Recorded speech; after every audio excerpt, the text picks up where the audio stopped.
எப்படி இருக்கீங்க? இன்றைக்கி நம்ம பார்க்க போகிற டாபிக் வந்து உங்களுக்கு ரொம்பவே யூஸ்ஃபுல்லான ஒரு டாப்பிக்காக இருக்கலாம். இப்போ சில வீட்டிலலாம் பார்த்தோம்னா ரொம்ப உப்புசமாக இருக்கும். என்னதான் ஃபேன் ஓடிக்கிட்டே இருந்தாலும் கூட அந்த வீட்டினுடைய டெம்பரேச்சர் வந்து குறையவே குறையாது. உங்கள் வீட்டில் அந்த மாதிரி ஒரு கண்டிஷன் இருந்ததுன்னா அதை நம்ம எப்படி அந்த ரூம் டெம்பரேச்சர் வந்து குறைக்கலாம் அப்படிங்கிறத பற்றி தான் இந்த வீடியோவில் பார்க்க போகிறோம். இந்த ரூமில் பார்த்தீங்கன்னா டெம்பரேச்சர் ரொம்பவே அதிகமாக இருக்கும். பகல் டைம்லலாம் வீட்டுக்குள்ளேயே இருக்க முடியாது, அந்தளவுக்கு ஹீட்டாக இருக்கும். இப்போ வந்து நீங்கள் ஏசி போடலாம்ல அப்படின்னு கேட்கலாம். ஏசி வந்து ஓடிட்டே இருந்ததுன்னா அது வந்து கரண்ட்டு சார்ஜெலாம் அதிகமாக வருது. ஸோ அது வந்து ரொம்ப சமாளிக்கவே முடியாத சுச்சுவேஷன் நடக்க மாட்டேன் ஏசி போடுவோம். மற்றபடியெல்லாம் நாங்கள் இப்போ என்ன செட்டப் பண்ணியிருக்கோமோ அதுதான் யூஸ் பண்ணிகிட்ருக்குறோம். இப்போ நாங்கள் என்ன பண்ணியிருக்கோம்னு பார்த்தீங்கன்னா, இது வந்து நார்மலாக வீட்டில் இருக்கிற கிச்சனில் யூஸ் பண்ணுற எக்ஸாஸ்ட் ஃபேனு இதுதான் நாங்கள் வந்து யூஸ் பண்ணியிருக்கோம். இது வந்து நிறையா சைஸ் இருக்குது. நாங்கள் இப்போ வந்து 12 இன்ச் வாங்கியிருக்கிறோம். இது வந்து எவ்வளோ காஸ்ட் வருதுன்னா 1900 வருது.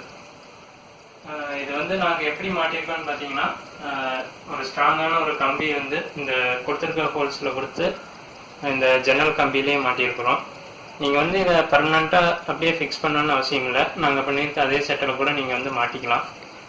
இப்போ நம்ம பகல் டைமில் வந்து உள்ளே இருக்க ஹீட்டான காற்றை வந்து வெளியே தள்ளணும். ஸோ இந்த மாதிரி செட்டப்பில் வந்து மாட்டியிருக்கிறோம்.